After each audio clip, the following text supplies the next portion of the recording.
It is now 6 o'clock in the morning.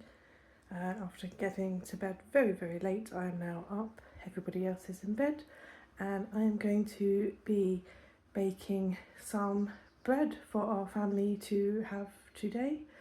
So let me get everything all set up and then I will come back to you. So I have now started the process of making our bread ready for lunchtime. What I have made is from a recipe that I found for the national loaf, which was the only type of bread that was available during World War II. People didn't need to bake this themselves at home. This would be the kind of bread that would be available from the bakery. However, obviously we cannot go and buy the national loaf, and I wanted to at least try it just one time during our ration experience. So I have got up and I have made it myself. And under here, proving, we have our bread. So I'm waiting for this to rise. I'm going to leave it for about 2 hours, and you can see my dough in there. So as you can probably see, this is wholemeal. Uses wholemeal flour. So white flour was actually banned during the Second World War, and only wholemeal flour was available to use. So I have mixed together the wholemeal flour, some yeast, water, a ridiculous amount of salt. For some reason there is a lot of salt in the bread. I'm a little bit nervous about that because we don't really like salt. And also some honey. Hopefully that might counteract the salt. Maybe it will be really delicious. So I mixed all this together, and I have kneaded it for 10 minutes. So I felt like I've had a really good workout.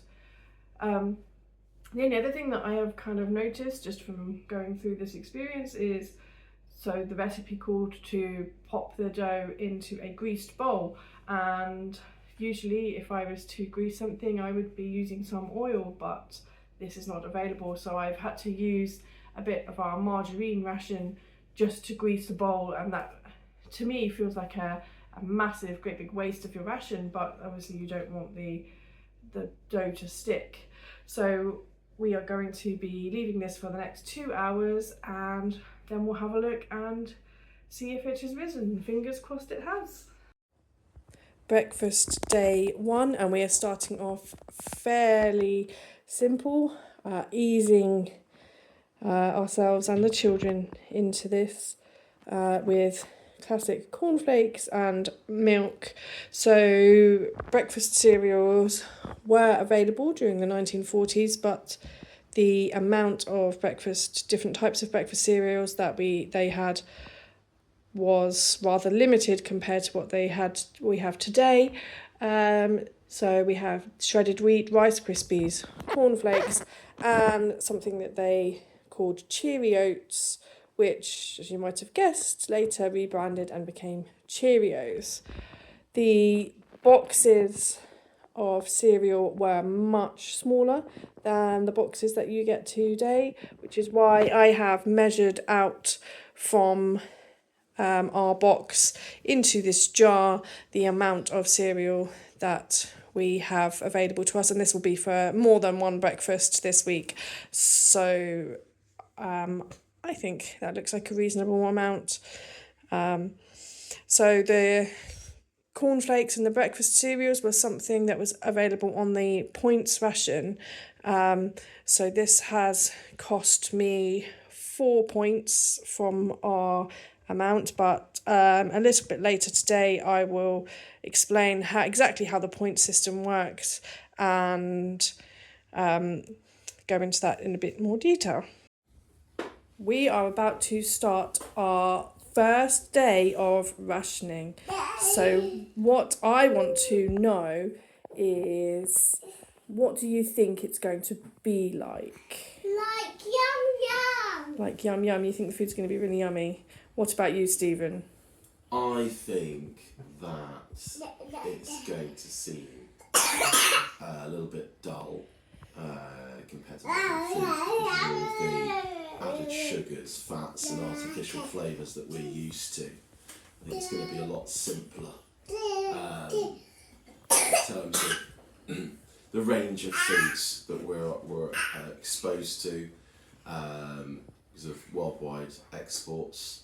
I mean, with rationing, there was a limitation throughout the war. There were fewer and fewer ships bringing food into the country. There was more and more requirement for us to become self-reliant. So it's sit down. So right, okay, let's just undo that. There we go. Yeah, so I think that I think there's going to be a limitation on the ranges of foods available, and a bit of creativity required. Obviously, the ideas that we're exposed to now are going to be very different because of that cultural exposure that we have. So yeah, I think it's going to be simple. I think probably the portion size is going to be a lot smaller, and I'm probably going to be hungry and grumpy for most of the week. That's what I reckon.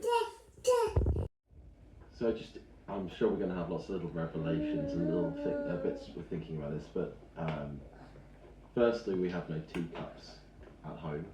We do have teacups for when Lois runs a Victorian afternoon tea show, but at home we just have mugs, which are obviously a bigger volume than cups of tea, and also they're quite thick and chunky, which means they're able to deal with boiling water a lot more. So teacups may be a lot thinner, and therefore often you put the milk in first to protect the teacups.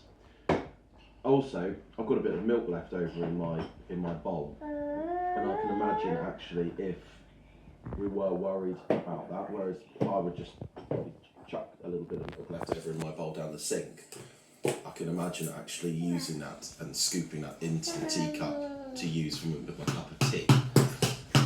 We're not going to have a problem with milk this time because we've got a lot more milk than we would normally drink with or consume with these little two. So I'm just going to use milk out of the pint.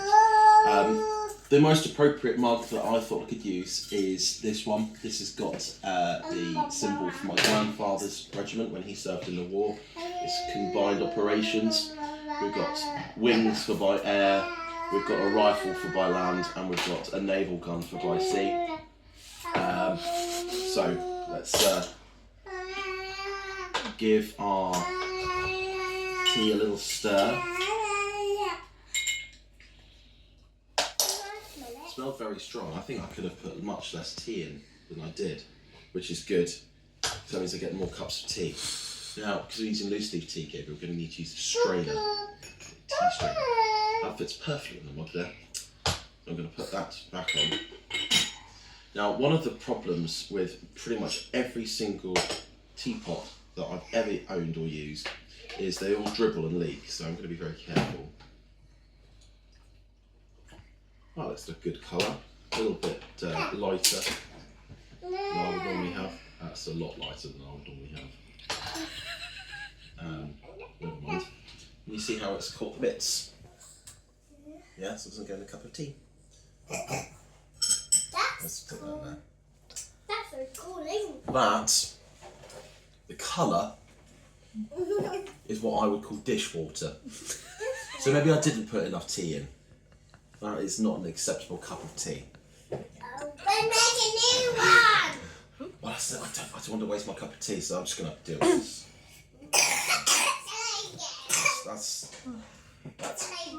That is closer to white than brown than I would like my cup of tea. But here. But that's how a Romans make their cup of tea. So Romans made that tea, was it? Oh, okay. No, the cup of tea.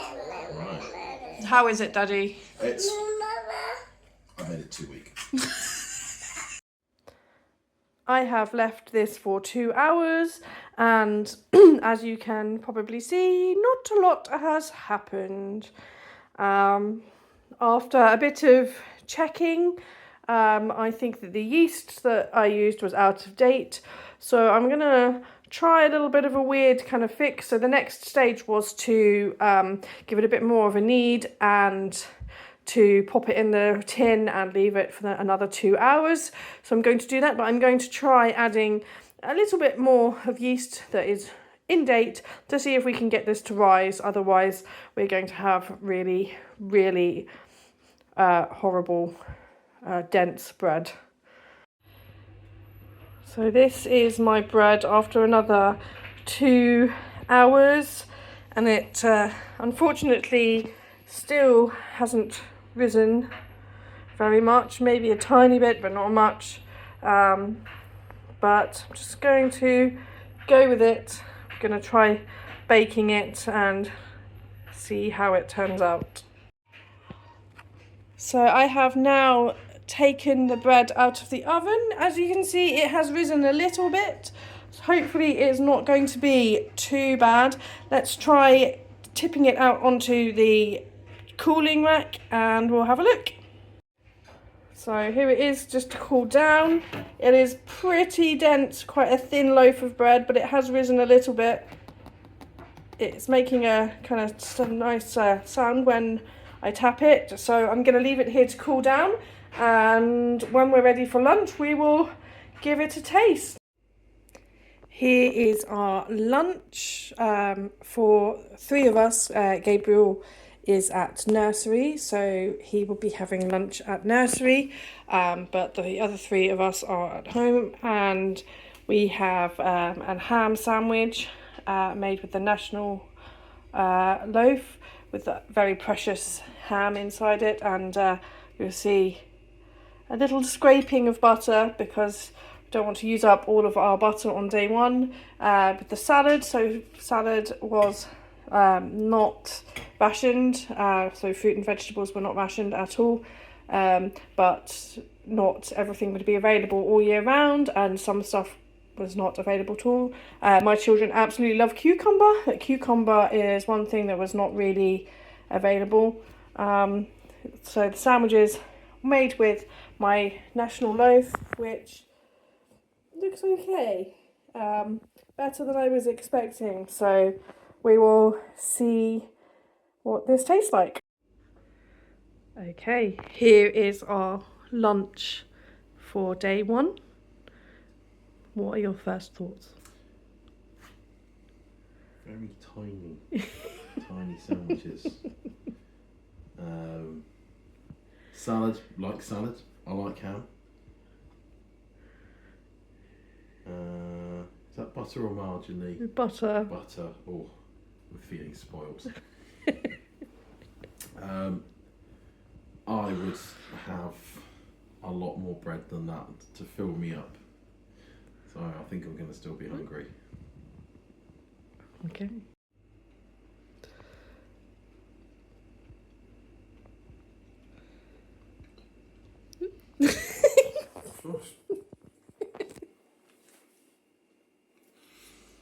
It's nice. It's not as light as your commercial breads, but it's not really stodgy either.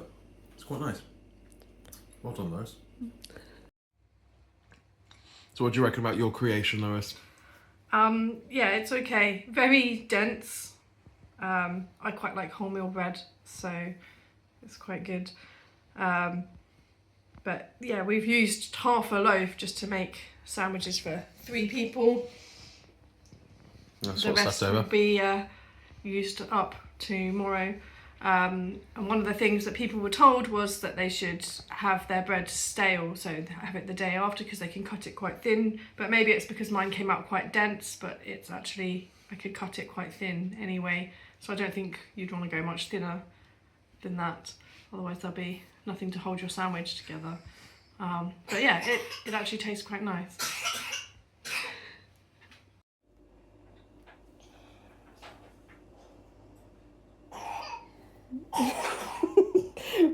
Don't you like it? What do you think of it? Why is it yucky? I don't like it. So it is dinner time, and this is what we have for our main course, which is beef olives. So it's really thin pieces of beef with a stuffing of breadcrumbs and onion and herbs, things like that, rolled up, with a sort of gravy made with some flour and some gravy browning, and all popped into a dish in the oven and baked for over an hour. That is then served with boiled carrots, cabbage and boiled potatoes. It doesn't look very appealing on the plate, but it smells absolutely delicious. So and also I'm feeling really hungry, so I'm very interested to see how this tastes. Is that yummy, Elspeth? Is that nice?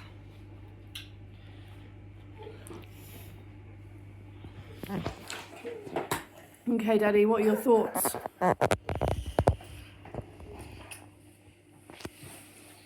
It's meat, 2 veg.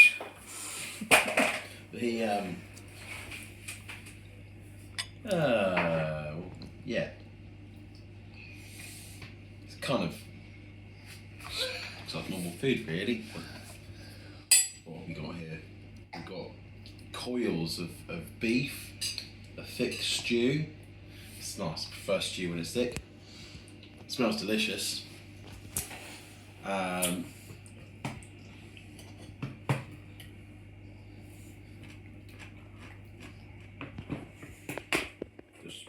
Let's have a go. That's very tasty. No. So pudding, apple crumble and custard.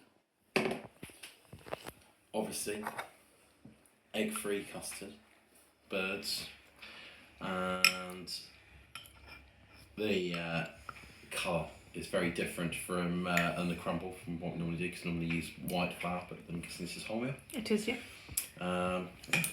It's tough, yeah. Tracy?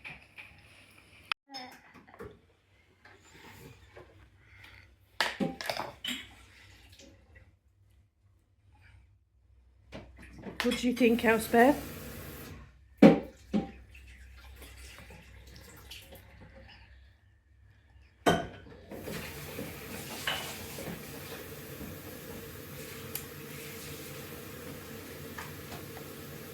Is it nice?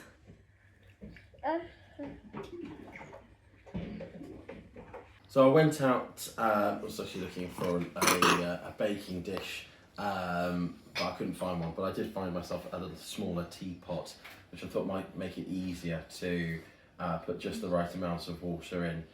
It's only the person who drinks tea in here, so it might be good to have anyway.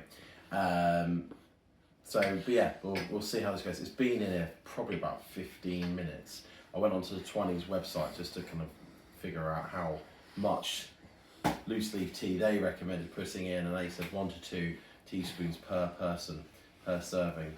And I feel because we're rationing, then I would do the minimum of that. So I've just done 1.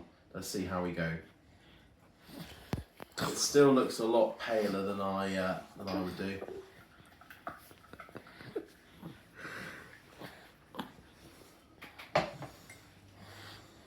But looks suitably black. Just going to add a very small amount of milk. I don't like milky tea.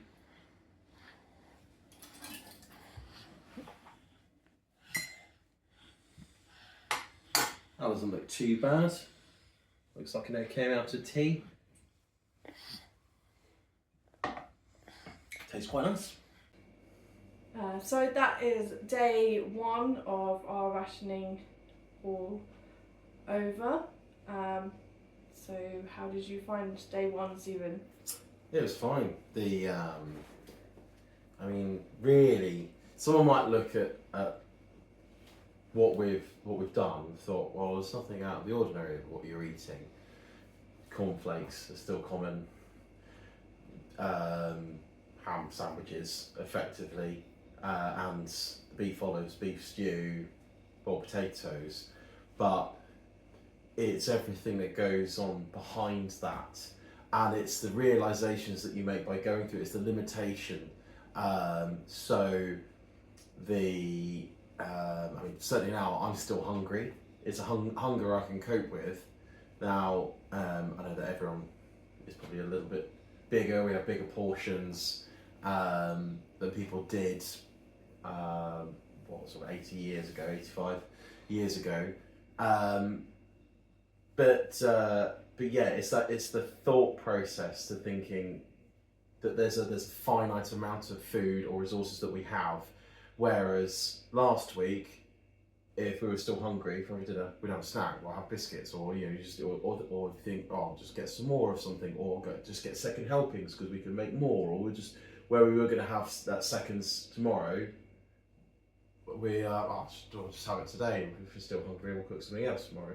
And things like tea. Well, if we run out of tea, we'll just go buy some more. But it's that limitation. So one of the things I was thinking about making the loose leaf tea. Again, there will be people who might watch this and think, well, I make loose leaf tea. That's no biggie. But it's the thought process of it's 1 to 2 teaspoons per person. You're going to go for the smaller amount. And therefore it's going to be a bit weaker, so you leave it to stew for longer, and therefore that's why people have tea cozies, because you'd want to help keep your tea warm enough so it could stew for long enough so you could extract as much flavour.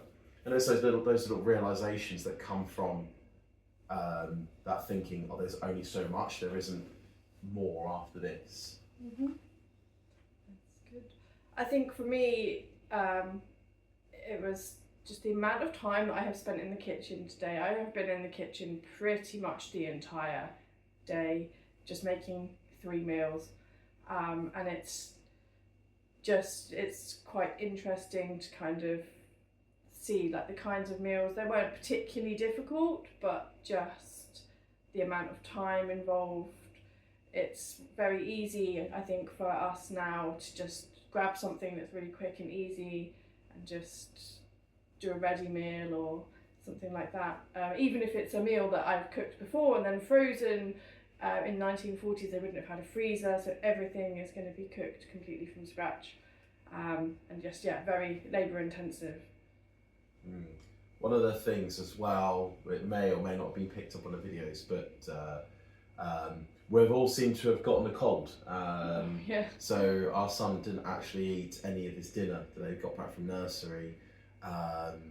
Seemed very tired, and then just was really struggling emotionally, and his face has gone all red and hot. And he ended up, I just said, do you want me to take you to bed? And he said yes. So I took him up to bed, and our daughter Elspeth, who's 1, I think she's probably teething as well, and she's may or may not be ill as well. So neither of them really ate much. Elspeth is a thrower of food out of spite. So if you think she's going to throw something, you take it from her. She was like, give it back, because I want that, because I want to throw it. And there's a thought process that's going through my mind in with the children, and whether the children eat or don't eat. How would people have coped with that in the past? Whereas, now, if a child doesn't eat their dinner, it just goes in the bin, or there might be some people who keep it for later if they are hungry later.